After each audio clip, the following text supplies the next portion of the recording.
Hi, I'm Coach Corey Wayne, and this is my video coaching newsletter. And the topic of today's newsletter is going to be how to properly vet women to attract a great girlfriend. Well, I've got an email success story that I'm going to go through with you today, and I'm going to discuss how a viewer of mine used what he learned in 3% Man. When he originally really got into the work, he was trying to attract an ex like a lot of guys are. He was able to attract her back, but there was a lot of problems with her.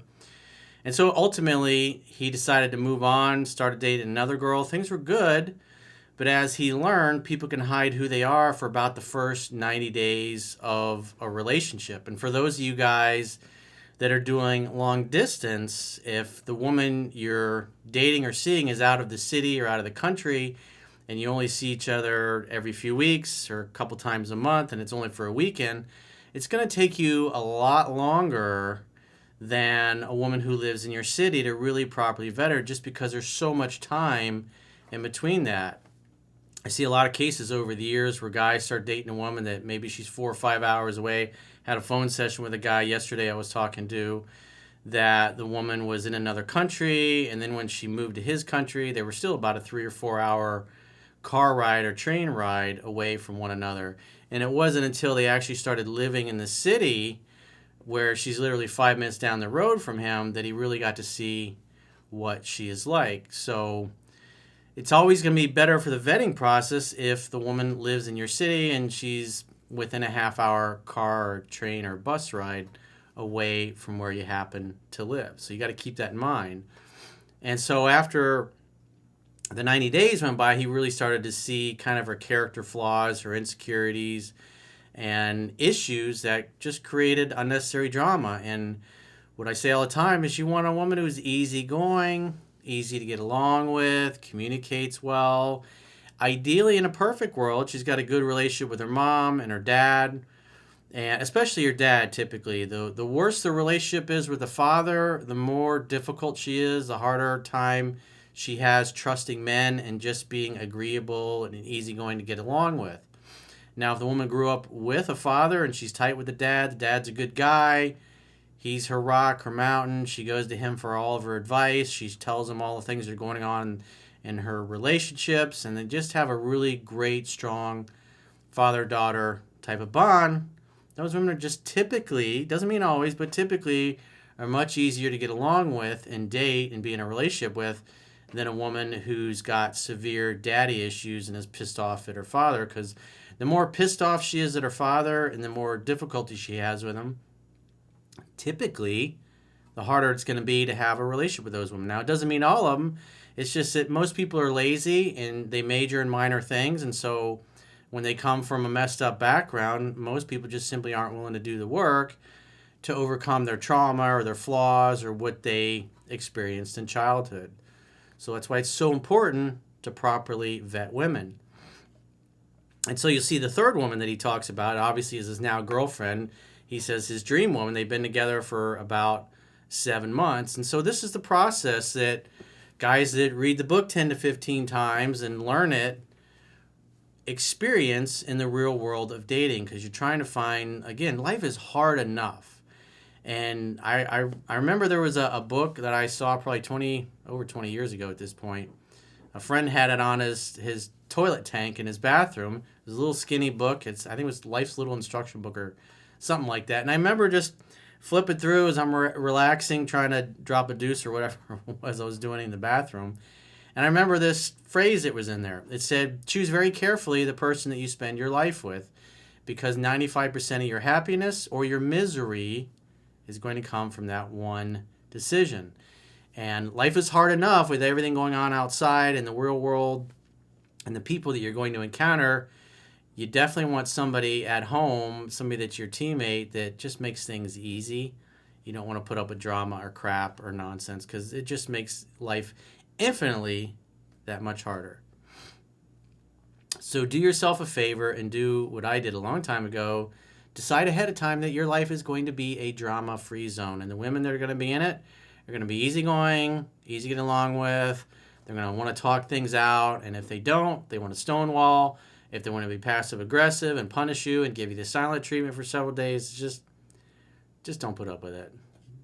set and enforce healthy boundaries, and if they won't respect them, then you got to let them go on down the road. Let somebody else, let some other poor bastard deal with their toxicity.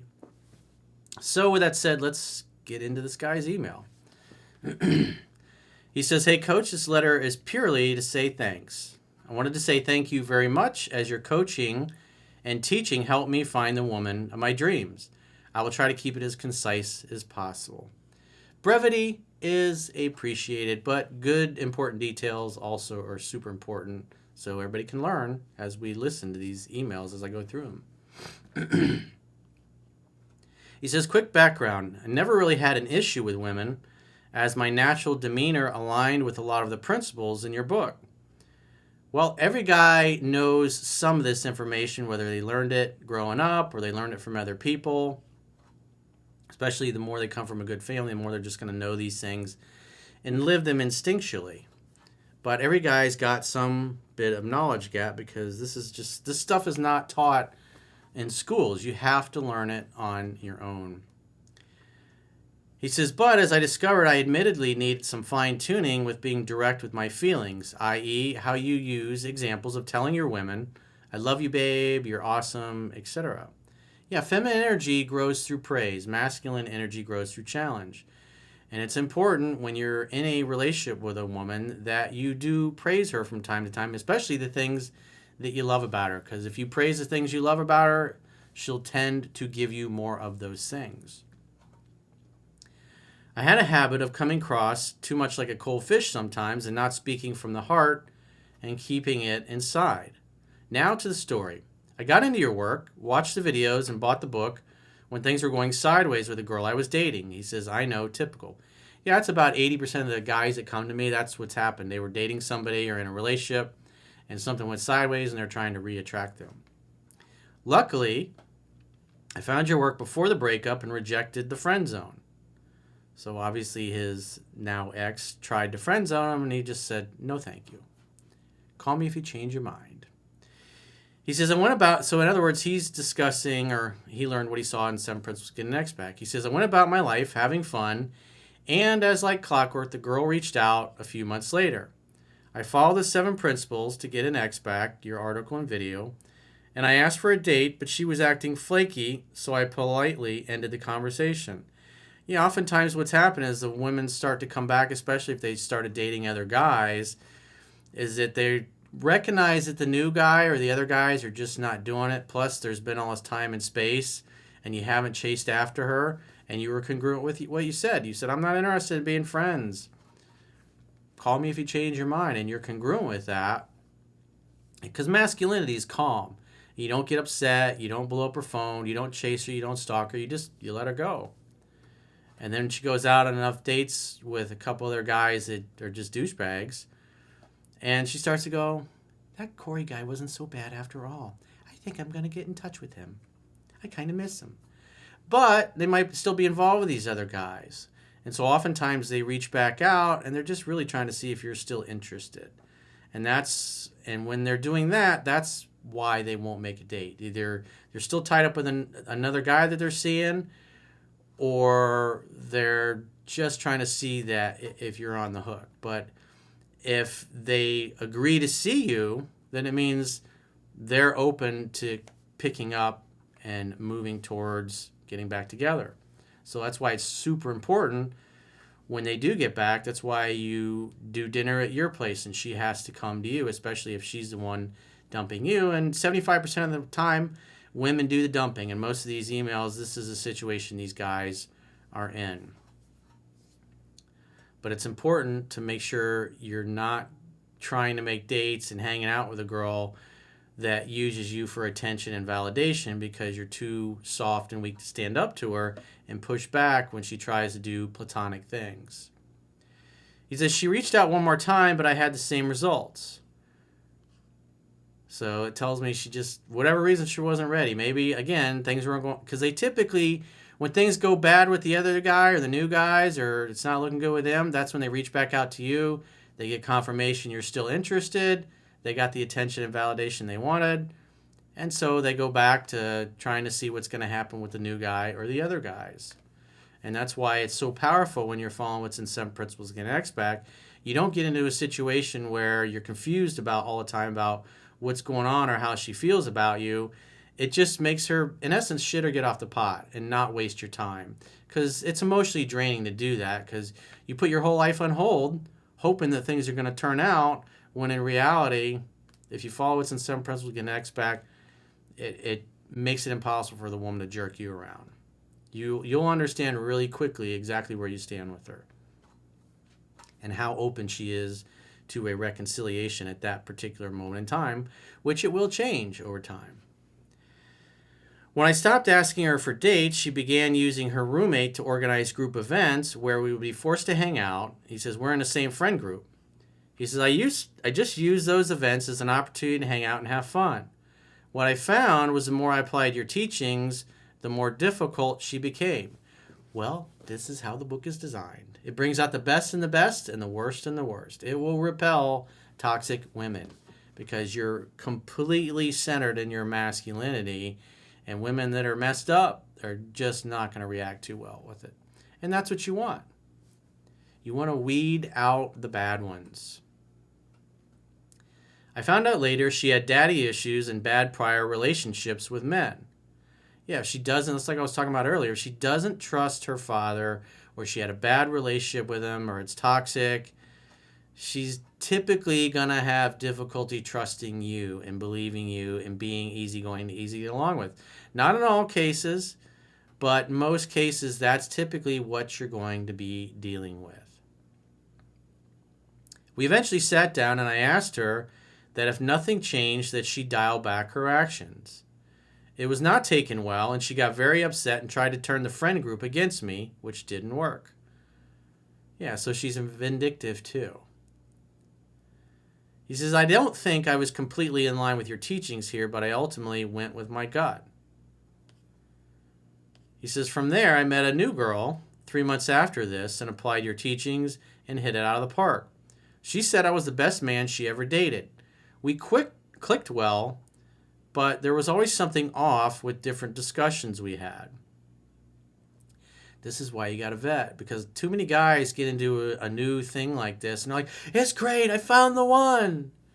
And then you completely suspend your rationality and being cautious and being skeptical because of your emotions. Remember, we make decisions in relationship and life, and especially our sales decisions, based on our emotions.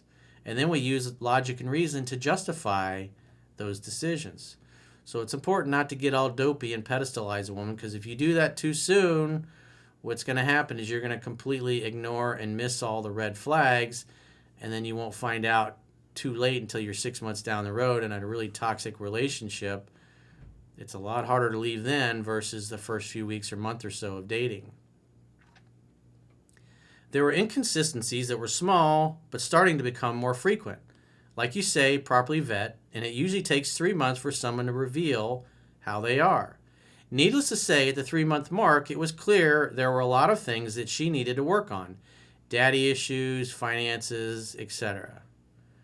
Yeah, those are all problems with bad relationships. She's bad with money, typically has got a bad relationship with her dad. She could have a good relationship with her dad, but maybe he spoiled her and he always comes to the rescue and pays her bills or gives her money and bails her out when she gets in trouble. So there's a double-edged sword there. You want balanced. You don't want a yo-yo. Because it'll be otherwise, if you're with a yo-yo, you'll be lots of peaks and valleys. She even asked me at one point, would someone with my life together like I had be willing to date someone like her? So obviously that's communicating, hey, I know you're better than me and I don't think I'm good enough for you. I hope you don't mind. And when somebody, remember, people will act consistently with how they view themselves to be. And it doesn't matter whether the view is accurate or not. So if she's constantly feels inferior and not good enough for you, she's going to communicate that and do things that are going to turn you off and be frustrating. But she's behaving consistently with her worldview, her model of the world, if you will. Like one of your videos mentioned, sometimes if someone's life is a mess, they'll reject you because of fear of getting rejected once someone discovers what they're really like. Needless to say, she was a great girl, but wasn't an actual equal, so I ended it. Good for you. Following that, I met the girl of my dreams. I asked her out by being direct and decisive and had a great first date and went for the kiss with success. We've been dating 7 months, and she's head over heels in love with me and tells me as much all the time. Similar to the second girl, she's told multiple times how different I am from the other guys. And he says, I can't imagine where I picked that up from. Yeah, these are the kinds of things that you're gonna see and say or hear that women see and say once you get to know the book. And when you see those things, that also helps to build your confidence, because then you got real world confirmation in your own life of what I experienced in mine and what's in the book. He says, I could go into more details, but I'm pretty close to my word limit. So as a side note, when I was 3 months into dating my current girlfriend, the girl from the first paragraph, in other words, the original ex who caused him to find my work in the first place, confronted me at a friend event out of the blue and asked me why I had a problem with her. You know, Wayne Dyer used to say, it's like, most people go through life looking for occasions to be offended. And so if you have a view of the world that people are jerks or people are problems or they have drama, or in this case, oh, people have a problem with me. If you just automatically assume that from the get-go, then in this case, it's like she comes and confronts him because she assumes, just because this is her belief system, that he has a problem with her. Meanwhile, he's having a damn good time with a new girl. It's like he could care less. He's totally indifferent. And she said she had no regrets about what happened between us and that she has no issues with my current girlfriend and wanted to be able to text and call me whenever she wanted. She wanted a chance, another chance to get back in there. Because on some level, it really bothers her that he's happy and he's with a hotter girl than who he likes more. I found the behavior curious, but realized what was going on. I said thanks, but no thanks, as her behavior just enforced that I found the right girl number 3, by following your teachings. In summary, the journey was tough at times, but enjoyable, and I thank you very much for your teachings. They are all spot on, and I wouldn't be here with where I'm at today without them. P.S. I had read the book 10 times before girl number 1 reached back out. And I had read it 15 times by the time I encountered girl number 2 and girl number 3. I decided to not learn the lesson the hard way after watching so many videos of guys who just wouldn't read the book and questioned you why they ended up where they're at. Thanks again, and God bless. Well, once again, the guys are the best success stories. They read a book 10, 15, 20 times or more. And so this guy was a serious student, and literally in a matter of months, he read the book 15 times versus a guy that's been following me 5 years and he's only read it twice, and that was 4 or 5 years ago. Those guys always struggle and their situations are always messed up, and you know, they may be cherry picking from videos here and there because they're looking for a shortcut and a quick fix. Well, the reality is there's no shortcuts to success. You got to put the time in. You got to put the time in to learn the material. Each time you read it, you're only going to retain maybe 8 to 10% of it. So that's why you got to read it 15 times. That's the only way you're going to become competent and confident. And women love confident guys. That's the number one most important thing that women find attractive in men, is guys with confidence. And if you follow what's in the book and you go through the repetitions and you follow a similar path this guy had, he was a good student, now he's getting the great results. The results speak for themselves. So if you got a question or a challenge and you'd like to get my help, go to understandingrelationships.com, click the products tab at the top of your screen, and book a coaching session with yours truly. Until next time, I will talk to you soon.